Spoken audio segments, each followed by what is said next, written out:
حاجات ازاي تقضي على الشخص النرجسي في اقل من دقيقة. اول حاجة البرود والتجاهل.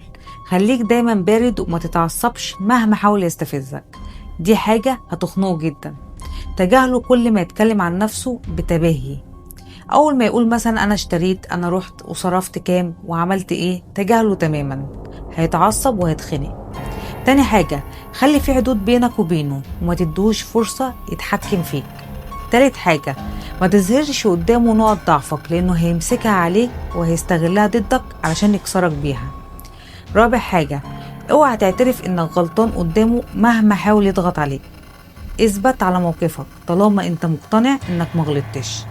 خامس حاجة خليك واثق في نفسك، كل ما تكون قوي وثابت هو بيضعف قدامك.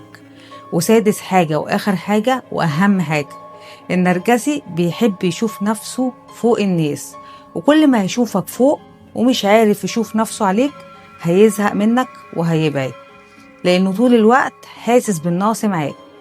لو الفيديو عجبك اعمل لايك